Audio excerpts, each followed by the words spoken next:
ओम श्री गणेशाय नमः। अथ श्री विष्णोरष्टोत्तरशतनामस्तोत्रम्। विष्णुर्जिष्णुर्वषट्कारो देवदेवो वृषाकपिः दामोदरो दीनबन्धु रादिदेवोदितिः सुतः पुण्डरीकः परानन्दः परमात्मा परात्परः परशुधारी विश्वात्मा कृष्णः कलिमलापहः कौस्तुभोद्भासितो नरो नारायणो हरिः हरो हरप्रियः स्वामी वैकुण्ठो विश्वतोमुखः ऋषिकेशो प्रमेयात्मा वराहो धरणीधरः वामनो वेदवक्ता च वासुदेवः सनातनः रामो विरामो विरजो रावणारी रमापतिः वैकुण्ठवासी वसुमान् धनदो धरणीधरः धर्मेशो धरणीनाथो ध्येयो धर्मभृतांवरः सहस्रशीर्षा पुरुषः सहस्राक्षः सहस्रपात् सर्वगः सर्ववित्सर्वः शरण्यः साधुवल्लभः कौसल्यानन्दनः श्रीमान् रक्षः कुलविनाशकः जगत्कर्ता जगद्धर्ता जगज्जेता जनार्तिः जानकीवल्लभो देवो जयरूपो जलेश्वरः क्षीराब्धिवाशिशीराब्धितनया वल्लभस्तथा शेषशायी पन्नगारी वाहनो विष्टरस्रवाः माधवो मधुरानाथो मोहदो मोहनाशनः दैत्यारिः पुण्डरीकाक्षो यच्युतो मधुसूदनः सोमसूर्याग्निनयनो नृसिंहो भक्तवत्सलः नित्यो निरामयः शुद्धो नरदेवो जगत्प्रभुः हयग्रीवो जितरिपो रूपेन्द्रो रुक्मिणीपतिः सर्वदेवमयः श्रीशः सर्वाधारः सनातनः साम्यः सौम्यप्रदः सृष्टा विश्वक्सेनो जनार्दनः यशोदातनयो योगी योगशास्त्रपरायणः रुद्रात्मको रुद्रमूर्तिः राघवो मधुसूदनः इति ते कथितं दिव्यं नाम्नामष्टोत्तरं शतं सर्वपापहरं पुण्यं विष्णोरमिततेजसः दुःखदारिद्र्यदौर्भाग्यं नाशनं सुखवर्धनं सर्वसम्पत्करं सौम्यं महापातकनाशनं प्रातरुत्थाय विप्रेन्द्र पठेदेकाग्रमानसः तस्य नश्यन्ति विपदां राशयः सिद्धिमाप्नुयात् विष्णुर्जिष्णुर्वषट्कारो देवदेवो वृषाकपिः दामोदरो दीनबन्धु रादिदेवोदितिः सुतः पुण्डरीकः परानन्दः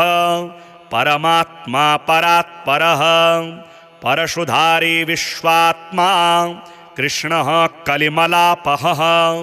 कौस्तुभोद्भासितो नरो नारायणो हरिः हरो हरप्रियः स्वामी वैकुण्ठो विश्वतोमुखः ऋषिकेशो प्रमेयात्मा वराहो धरणीधरः वामनो वेदवक्ता च वासुदेवः सनातनः रामो विरामो विरजो रावणारी रमापतिः वैकुण्ठवासी वसुमान् धनदो धरणीधरः धर्मेशो धरणीनाथो ध्येयो धर्मभृतांवरः सहस्रशीर्षा पुरुषः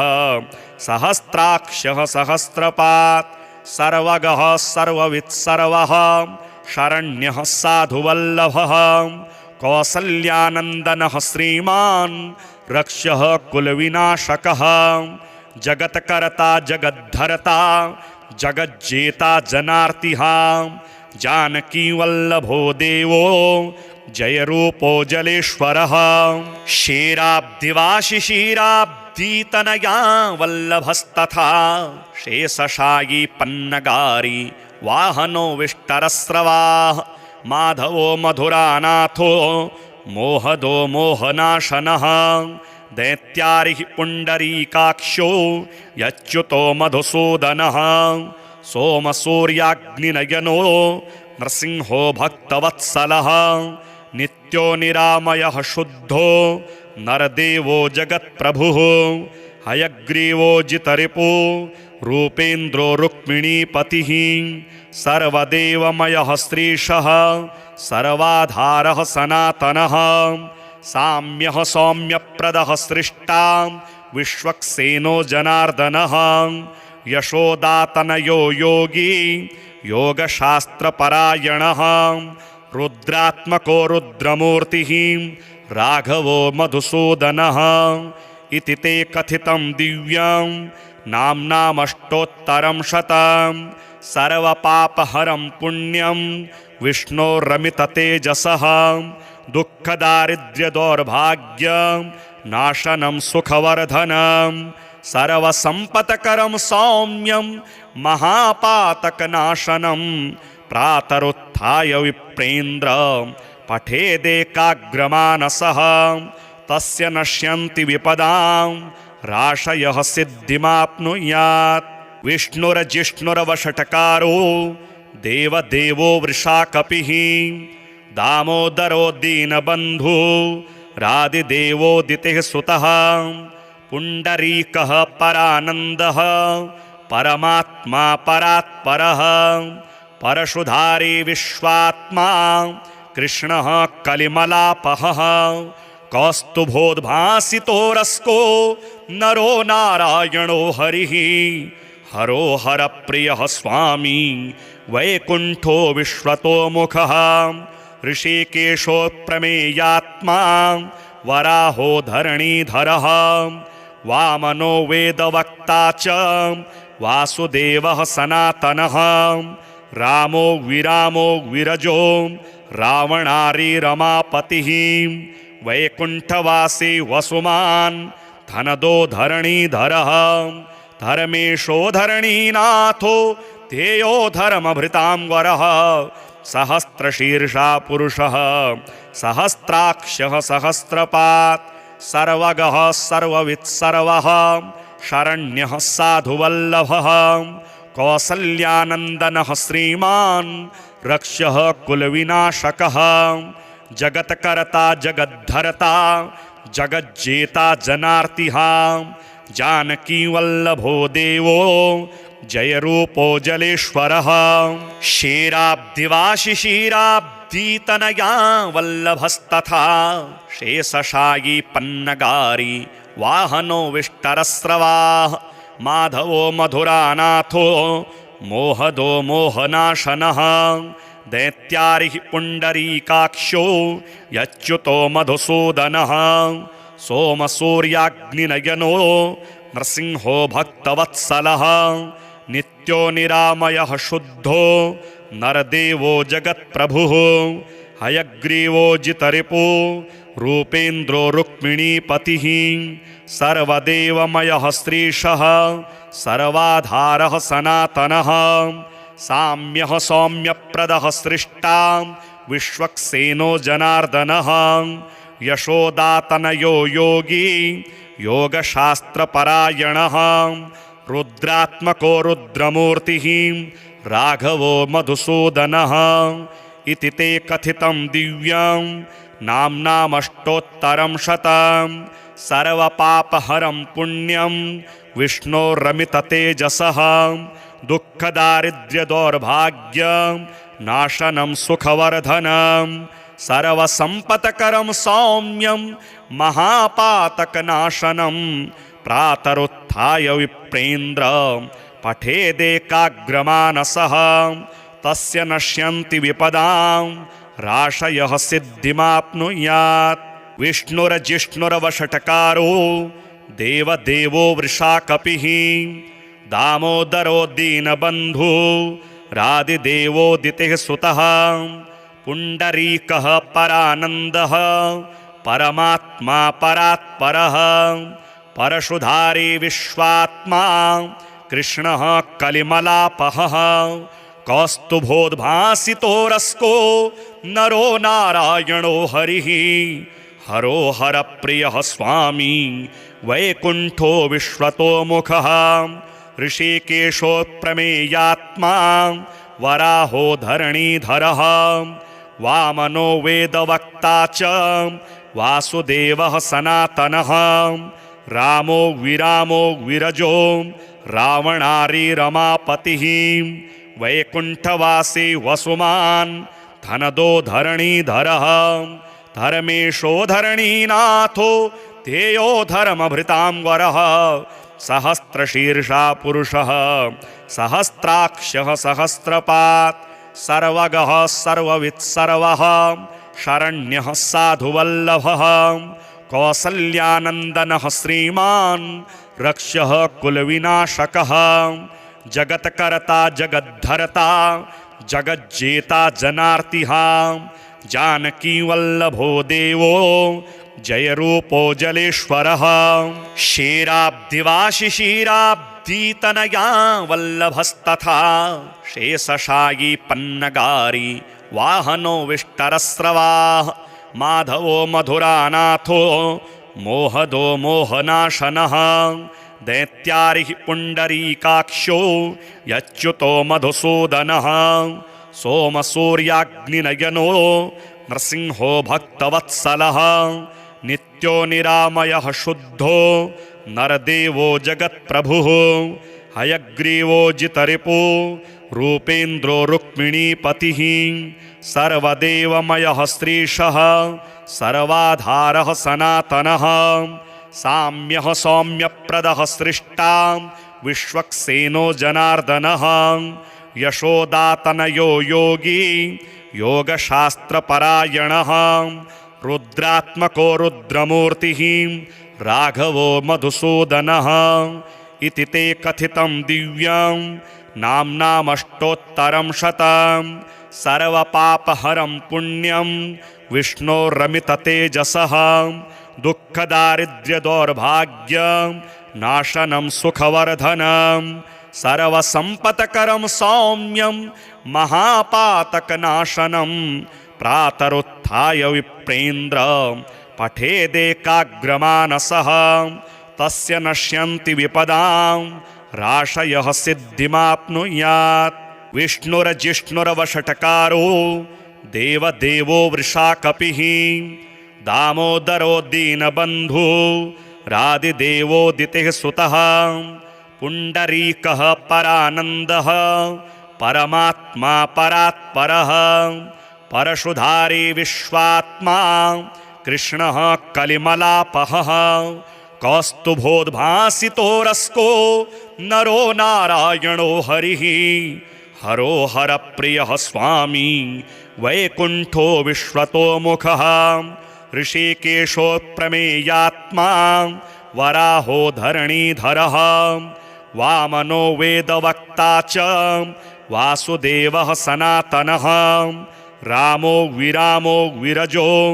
रावणारी रमापतिः वैकुण्ठवासी वसुमान् धनदो धरणीधरः धर्मेशो धरणीनाथो ध्येयो धर्मभृतां वरः सहस्रशीर्षा पुरुषः सहस्राक्षः सहस्रपात् सर्वगः सर्ववित्सर्वः शरण्यः साधुवल्लभः कौसल्यानन्दनः श्रीमान् रक्ष्यः कुलविनाशकः जगत्कर्ता जगद्धर्ता जगज्जेता जनार्तिः जानकीवल्लभो देवो जयरूपो जलेश्वरः क्षीराब्धिवाशिशीराब्धितनया वल्लभस्तथा शेषशायी पन्नगारी वाहनो विष्टरस्रवाः माधवो मधुरानाथो मोहदो मोहनाशनः दैत्यारिः पुण्डरीकाक्षो यच्युतो मधुसूदनः सोमसूर्याग्निनयनो नृसिंहो भक्तवत्सलः नित्यो निरामयः शुद्धो नरदेवो जगत्प्रभुः हयग्रीवो जितरिपो रूपेन्द्रो रुक्मिणीपतिः सर्वदेवमयः श्रीशः सर्वाधारः सनातनः साम्यः सौम्यप्रदः सृष्टा विश्वक्सेनो जनार्दनः यशोदातनयो योगी योगशास्त्रपरायणः रुद्रात्मको रुद्रमूर्तिः राघवो मधुसूदनः इति ते कथितं दिव्यं नाम्नामष्टोत्तरं शतं सर्वपापहरं पुण्यं विष्णोरमिततेजसः दुःखदारिद्र्यदौर्भाग्यं नाशनं सुखवर्धनं सर्वसम्पत्करं सौम्यं महापातकनाशनं प्रातरुत्थाय विप्रेन्द्र पठेदेकाग्रमानसः तस्य नश्यन्ति विपदां राशयः सिद्धिमाप्नुयात् विष्णुरजिष्णुरवषट्कारो देवदेवो वृषाकपिः दामोदरो दीनबन्धु रादिदेवोदितिः सुतः पुण्डरीकः परानन्दः परमात्मा परात्परः परशुधारी विश्वात्मा कृष्णः कलिमलापहः कौस्तुभोद्भासितो रस्को नरो नारायणो हरिः हरो हरप्रियः स्वामी वैकुण्ठो विश्वतोमुखः ऋषिकेशोत्प्रमेयात्मा वराहो धरणीधरः वामनो वेदवक्ता च वासुदेवः सनातनः रामो विरामो विरजो रावणारी रमापतिः वैकुण्ठवासी वसुमान् धनदो धरणीधरः धर्मेशो धरणीनाथो ध्येयो धर्मभृतां वरः सहस्रशीर्षा पुरुषः सहस्राक्षः सहस्रपात् सर्वगः सर्ववित्सर्वः शरण्यः साधुवल्लभः कौसल्यानन्दनः श्रीमान् रक्ष्यः कुलविनाशकः जगत्कर्ता जगद्धर्ता जगज्जेता जनार्तिः जानकीवल्लभो देवो जयरूपो जलेश्वरः क्षीराब्धिवाशिशीराब्धितनया वल्लभस्तथा शेषशायी पन्नगारी वाहनो विष्टरस्रवाः माधवो मधुरानाथो मोहदो मोहनाशनः दैत्यारिः पुण्डरीकाक्षो यच्युतो मधुसूदनः सोमसूर्याग्निनयनो नृसिंहो भक्तवत्सलः नित्यो निरामयः शुद्धो नरदेवो जगत्प्रभुः हयग्रीवो जितरिपो रूपेन्द्रो रुक्मिणीपतिः सर्वदेवमयः श्रीशः सर्वाधारः सनातनः साम्यः सौम्यप्रदः सृष्टा विश्वक्सेनो जनार्दनः यशोदातनयो योगी योगशास्त्रपरायणः रुद्रात्मको रुद्रमूर्तिः राघवो मधुसूदनः इति ते कथितं दिव्यं नाम्नामष्टोत्तरं शतं सर्वपापहरं पुण्यं विष्णोरमिततेजसः दुःखदारिद्र्यदौर्भाग्यं नाशनं सुखवर्धनं सर्वसम्पत्करं सौम्यं महापातकनाशनं प्रातरुत्थाय विप्रेन्द्र पठेदेकाग्रमानसः तस्य नश्यन्ति विपदां राशयः सिद्धिमाप्नुयात् विष्णुरजिष्णुरवषट्कारो देवदेवो वृषाकपिः दामोदरो दीनबन्धु रादिदेवोदितिः सुतः पुण्डरीकः परानन्दः परमात्मा परात्परः परशुधारी विश्वात्मा कृष्णः कलिमलापहः कौस्तुभोद्भासितो रस्को नरो नारायणो हरिः हरो हरप्रियः स्वामी वैकुण्ठो विश्वतोमुखः ऋषिकेशोत्प्रमेयात्मा वराहो धरणीधरः वामनो वेदवक्ता च वासुदेवः सनातनः रामो विरामो विरजो रावणारी रमापतिः वैकुण्ठवासी वसुमान् धनदो धरणीधरः धर्मेशो धरणीनाथो ध्येयो धर्मभृतां वरः सहस्रशीर्षा पुरुषः सहस्राक्षः सहस्रपात् सर्वगः सर्ववित्सर्वः शरण्यः साधुवल्लभः कौसल्यानन्दनः श्रीमान् रक्षः कुलविनाशकः जगत्कर्ता जगद्धर्ता जगज्जेता जनार्तिः जानकीवल्लभो देवो जयरूपो जलेश्वरः क्षीराब्धिवाशिशीराब्धितनया वल्लभस्तथा शेषशायी पन्नगारी वाहनो विष्टरस्रवाः माधवो मधुरानाथो मोहदो मोहनाशनः दैत्यारिः पुण्डरीकाक्षो यच्युतो मधुसूदनः सोमसूर्याग्निनयनो नृसिंहो भक्तवत्सलः नित्यो निरामयः शुद्धो नरदेवो जगत्प्रभुः हयग्रीवो जितरिपो रूपेन्द्रो रुक्मिणीपतिः सर्वदेवमयः श्रीशः सर्वाधारः सनातनः साम्यः सौम्यप्रदः सृष्टा विश्वक्सेनो जनार्दनः यशोदातनयो योगी योगशास्त्रपरायणः रुद्रात्मको रुद्रमूर्तिः राघवो मधुसूदनः इति ते कथितं दिव्यं नाम्नामष्टोत्तरं शतं सर्वपापहरं पुण्यं विष्णोरमिततेजसः दुःखदारिद्र्यदौर्भाग्यं नाशनं सुखवर्धनं सर्वसम्पत्करं सौम्यं महापातकनाशनं प्रातरुत्थाय विप्रेन्द्र पठेदेकाग्रमानसः तस्य नश्यन्ति विपदां राशयः सिद्धिमाप्नुयात् विष्णुरजिष्णुरवषट्कारो देवदेवो वृषाकपिः दामोदरो दीनबन्धु रादिदेवोदितेः सुतः पुण्डरीकः परानन्दः परमात्मा परात्परः परशुधारी विश्वात्मा कृष्णः कलिमलापहः कौस्तुभोद्भासितो रस्को नरो नारायणो हरिः हरो हरप्रियः स्वामी वैकुण्ठो विश्वतोमुखः ऋषिकेशो प्रमेयात्मा वराहो धरणीधरः वामनो वेदवक्ता च वासुदेवः सनातनः रामो विरामो विरजो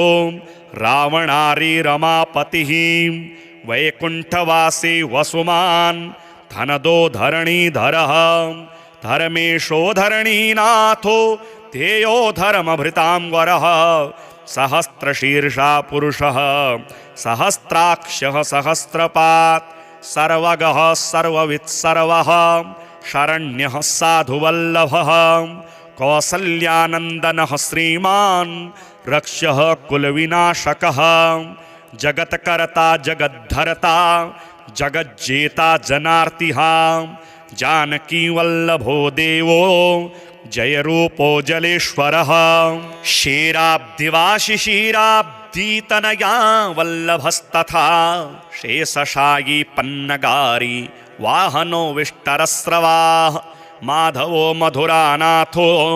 मोहदो मोहनाशनः दैत्यारिः पुण्डरीकाक्षो यच्युतो मधुसूदनः सोमसूर्याग्निनयनो नृसिंहो भक्तवत्सलः नित्यो निरामयः शुद्धो नरदेवो जगत्प्रभुः हयग्रीवो जितरिपो रूपेन्द्रो रुक्मिणीपतिः सर्वदेवमयः श्रीशः सर्वाधारः सनातनः साम्यः सौम्यप्रदः सृष्टा विश्वक्सेनो जनार्दनः यशोदातनयो योगी योगशास्त्रपरायणः रुद्रात्मको रुद्रमूर्तिः राघवो मधुसूदनः इति ते कथितं दिव्यं नाम्नामष्टोत्तरं शतं सर्वपापहरं पुण्यं विष्णोरमिततेजसः दुःखदारिद्र्यदौर्भाग्यं नाशनं सुखवर्धनं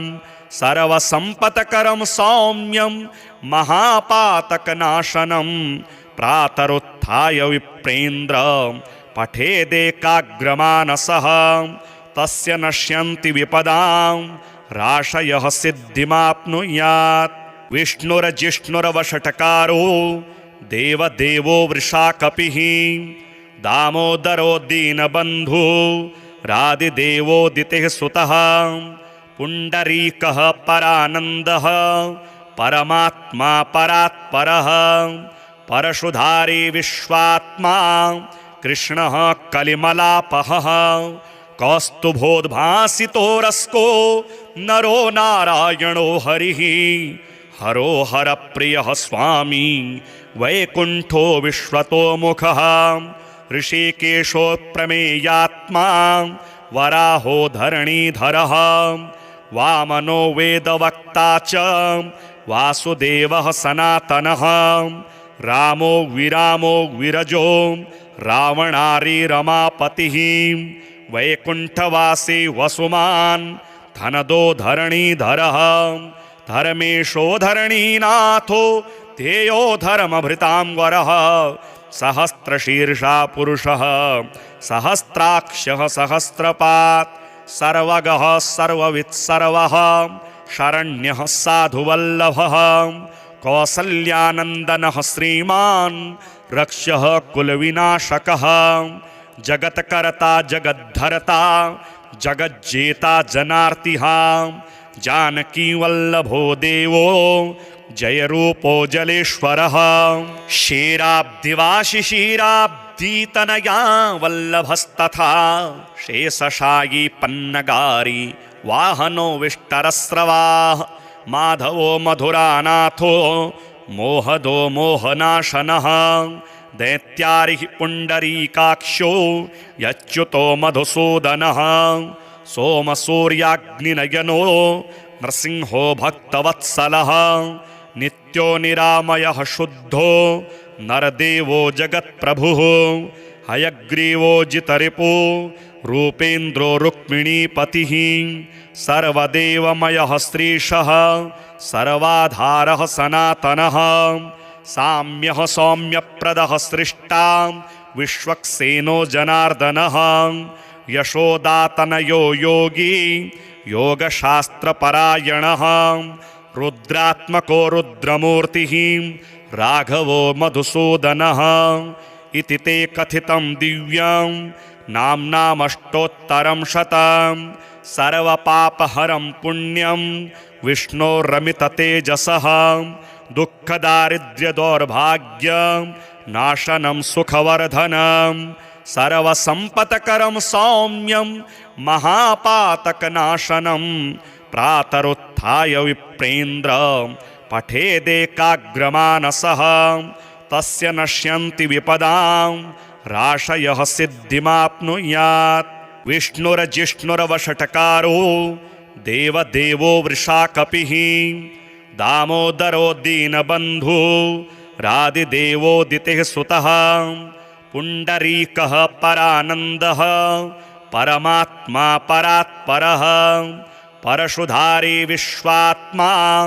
कृष्णः कलिमलापहः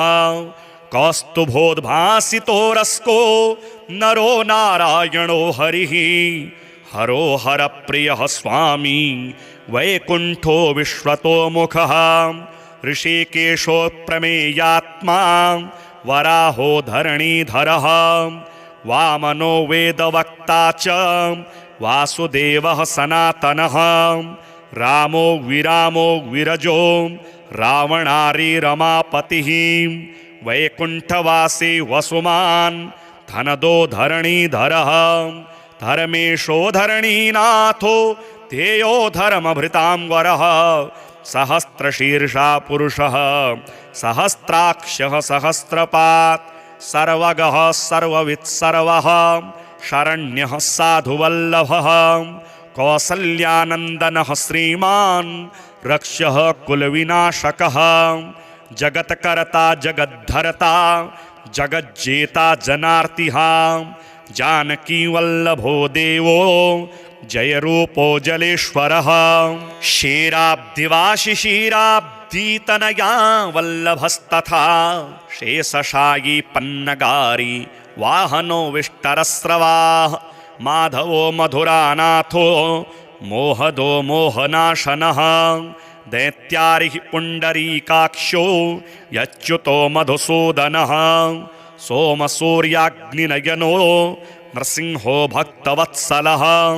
नित्यो निरामयः शुद्धो नरदेवो जगत्प्रभुः हयग्रीवो जितरिपो रूपेन्द्रो रुक्मिणीपतिः सर्वदेवमयः श्रीशः सर्वाधारः सनातनः साम्यः सौम्यप्रदः सृष्टा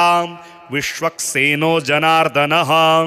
यशोदातनयो योगी योगशास्त्रपरायणः रुद्रात्मको रुद्रमूर्तिः राघवो मधुसूदनः इति ते कथितं दिव्यं नाम्नामष्टोत्तरं शतं सर्वपापहरं पुण्यं विष्णोरमिततेजसः दुःखदारिद्र्यदौर्भाग्यं नाशनं सुखवर्धनं सर्वसम्पत्करं सौम्यं महापातकनाशनं प्रातरुत्थाय विप्रेन्द्र पठेदेकाग्रमानसः तस्य नश्यन्ति विपदां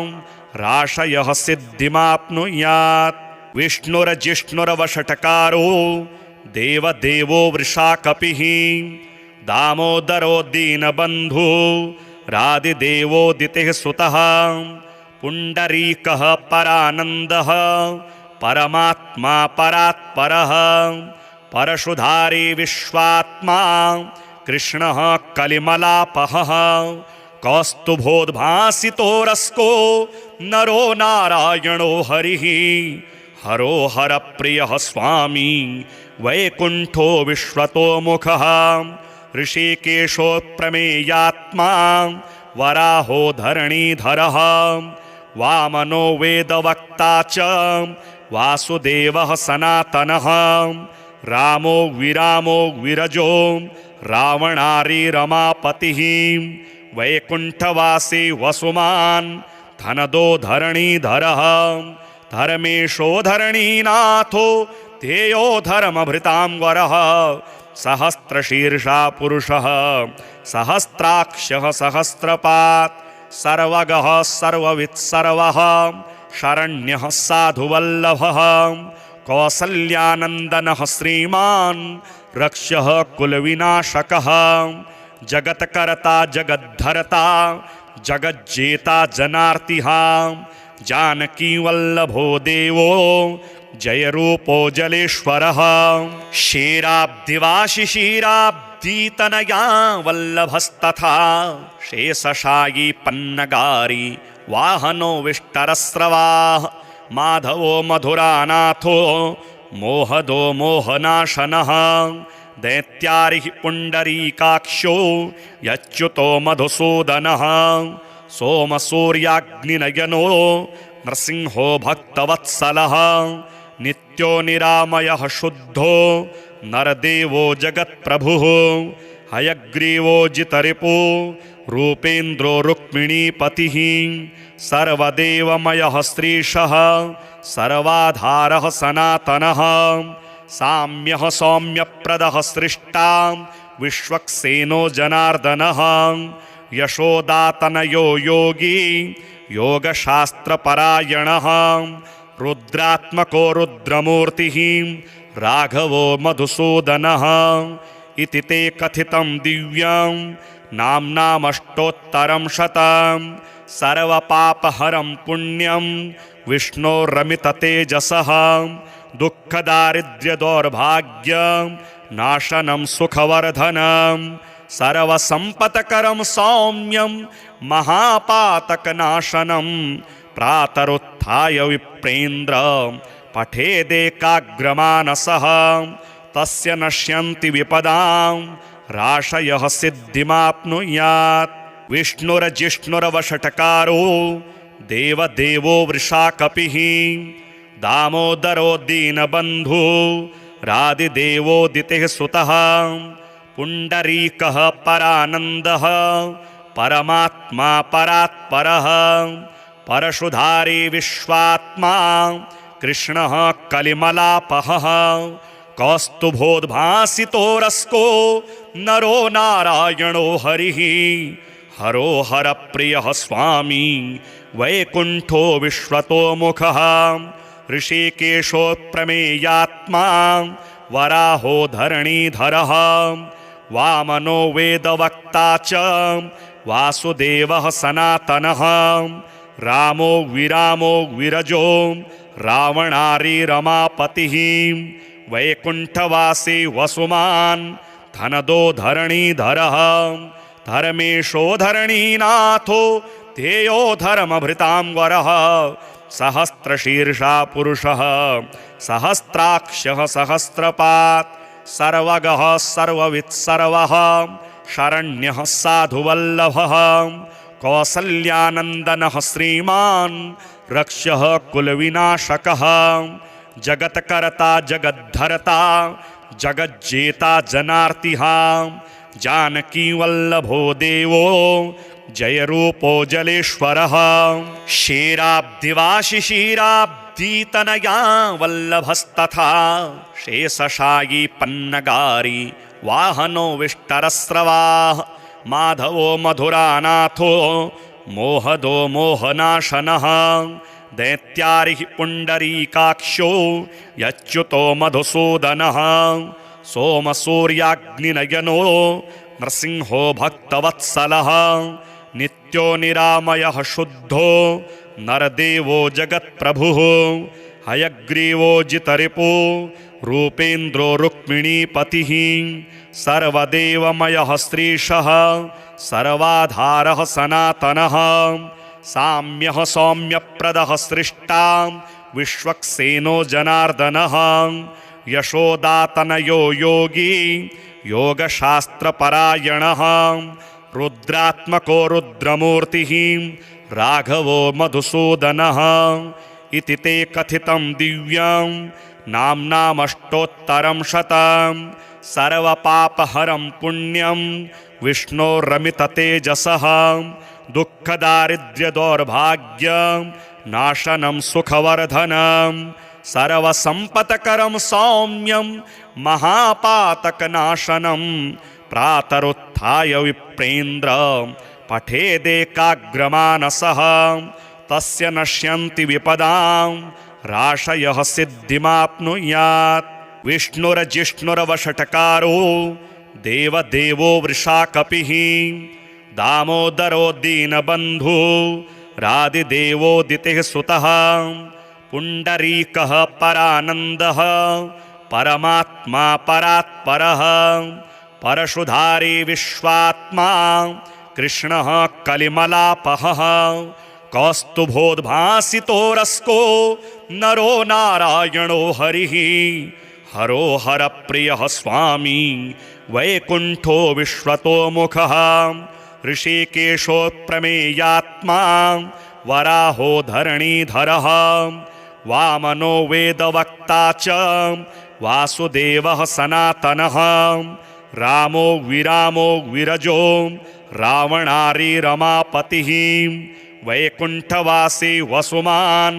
धनदो धरणीधरः धर्मेशो धरणीनाथो ध्येयो धर्मभृतां वरः सहस्रशीर्षा पुरुषः सहस्राक्षः सहस्रपात् सर्वगः सर्ववित्सर्वः शरण्यः साधुवल्लभः कौसल्यानन्दनः श्रीमान् रक्ष्यः कुलविनाशकः जगत्कर्ता जगद्धर्ता जगज्जेता जनार्तिः जानकीवल्लभो देवो जयरूपो जलेश्वरः क्षीराब्धिवाशिशीराब्धितनया वल्लभस्तथा शेषशायी पन्नगारी वाहनो विष्टरस्रवाः माधवो मधुरानाथो मोहदो मोहनाशनः दैत्यारिः पुण्डरीकाक्षो यच्युतो मधुसूदनः सोमसूर्याग्निनयनो नृसिंहो भक्तवत्सलः नित्यो निरामयः शुद्धो नरदेवो जगत्प्रभुः हयग्रीवो जितरिपो रूपेन्द्रो रुक्मिणीपतिः सर्वदेवमयः श्रीशः सर्वाधारः सनातनः साम्यः सौम्यप्रदः सृष्टा विश्वक्सेनो जनार्दनः यशोदातनयो योगी योगशास्त्रपरायणः रुद्रात्मको रुद्रमूर्तिः राघवो मधुसूदनः इति ते कथितं दिव्यं नाम्नामष्टोत्तरं शतं सर्वपापहरं पुण्यं विष्णोरमिततेजसः दुःखदारिद्र्यदौर्भाग्यं नाशनं सुखवर्धनं सर्वसम्पत्करं सौम्यं महापातकनाशनं प्रातरुत्थाय विप्रेन्द्र पठेदेकाग्रमानसः तस्य नश्यन्ति विपदां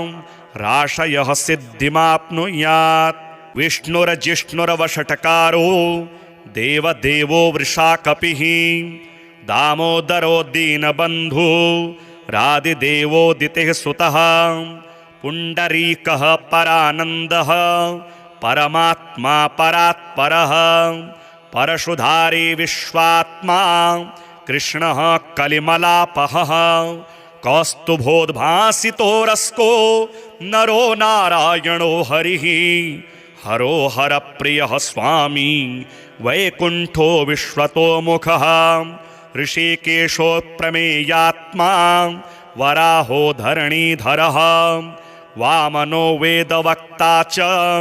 वासुदेवः सनातनः रामो विरामो विरजो रावणारी रमापतिः वैकुण्ठवासी वसुमान् धनदो धरणीधरः धर्मेशो धरणीनाथो ध्येयो धर्मभृतां वरः सहस्रशीर्षा पुरुषः सहस्राक्षः सहस्रपात् सर्वगः सर्ववित् सर्वः शरण्यः साधुवल्लभः कौसल्यानन्दनः श्रीमान् रक्ष्यः कुलविनाशकः जगत्कर्ता जगद्धर्ता जगज्जेता जनार्तिः जानकीवल्लभो देवो जयरूपो जलेश्वरः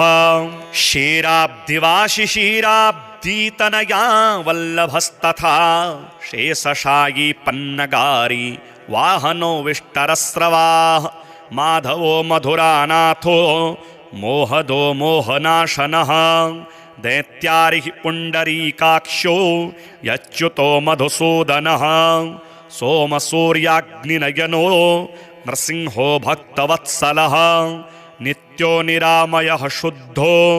नरदेवो जगत्प्रभुः हयग्रीवो जितरिपो रूपेन्द्रो रुक्मिणीपतिः सर्वदेवमयः श्रीशः सर्वाधारः सनातनः साम्यः सौम्यप्रदः सृष्टा विश्वक्सेनो जनार्दनः यशोदातनयो योगी योगशास्त्रपरायणः रुद्रात्मको रुद्रमूर्तिः राघवो मधुसूदनः इति ते कथितं दिव्यं नाम्नामष्टोत्तरं शतं सर्वपापहरं पुण्यं विष्णोरमिततेजसः दुःखदारिद्र्यदौर्भाग्यं नाशनं सुखवर्धनं सर्वसम्पत्करं सौम्यं महापातकनाशनं प्रातरुत्थाय विप्रेन्द्र पठेदेकाग्रमानसः तस्य नश्यन्ति विपदां राशयः सिद्धिमाप्नुयात् विष्णुरजिष्णुरवषट्कारो देवदेवो वृषाकपिः दामोदरो दीनबन्धु रादिदेवोदितेः सुतः पुण्डरीकः परानन्दः परमात्मा परात्परः परशुधारी विश्वात्मा कृष्णः कलिमलापहः कौस्तुभोद्भासितो रस्को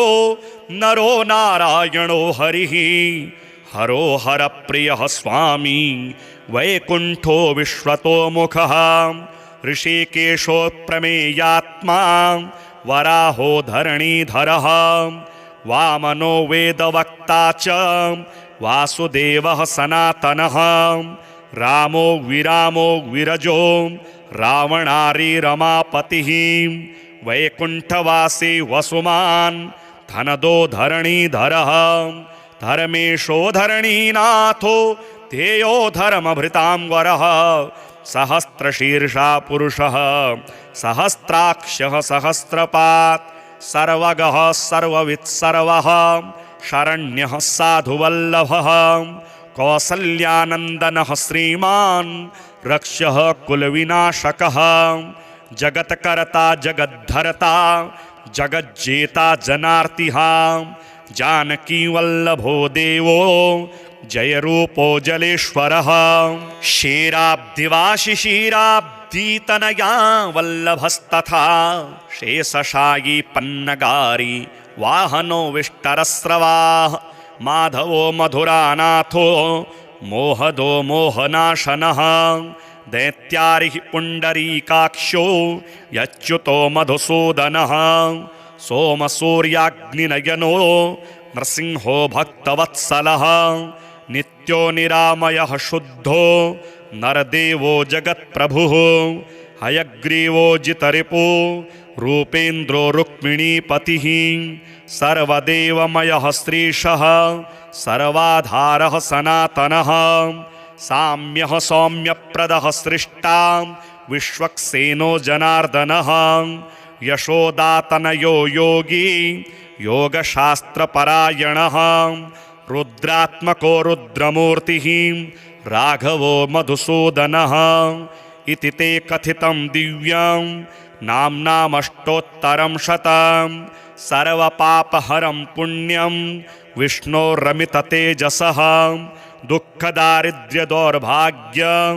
नाशनं सुखवर्धनं सर्वसम्पत्करं सौम्यं महापातकनाशनं प्रातरुत्थाय विप्रेन्द्र पठेदेकाग्रमानसः तस्य नश्यन्ति विपदां राशयः सिद्धिमाप्नुयात् विष्णुर्जिष्णुर्वषट्कारो देवदेवो वृषाकपिः दामोदरो दीनबन्धु रादिदेवोदितिः सुतः पुण्डरीकः परानन्दः परमात्मा परात्परः परशुधारी विश्वात्मा कृष्णः कलिमलापहः कौस्तुभोद्भासितो रस्को नरो नारायणो हरिः हरो हरप्रियः स्वामी वैकुण्ठो विश्वतोमुखः ऋषिकेशो प्रमेयात्मा वराहो धरणीधरः वामनो वेदवक्ता च वासुदेवः सनातनः रामो विरामो विरजो रावणारी रमापतिः वैकुण्ठवासी वसुमान् धनदो धरणीधरः धर्मेशो धरणीनाथो ध्येयो धर्मभृतां वरः सहस्रशीर्षा पुरुषः सहस्राक्षः सहस्रपात् सर्वगः सर्ववित्सर्वः शरण्यः साधुवल्लभः कौसल्यानन्दनः श्रीमान् रक्षः कुलविनाशकः जगत्कर्ता जगद्धर्ता जगज्जेता जनार्तिः जानकीवल्लभो देवो जयरूपो जलेश्वरः क्षीराब्धिवाशिशीराब्धितनया वल्लभस्तथा शेषशायी पन्नगारी वाहनो विष्टरस्रवाः माधवो मधुरानाथो मोहदो मोहनाशनः दैत्यारिः पुण्डरीकाक्षो यच्युतो मधुसूदनः सोमसूर्याग्निनयनो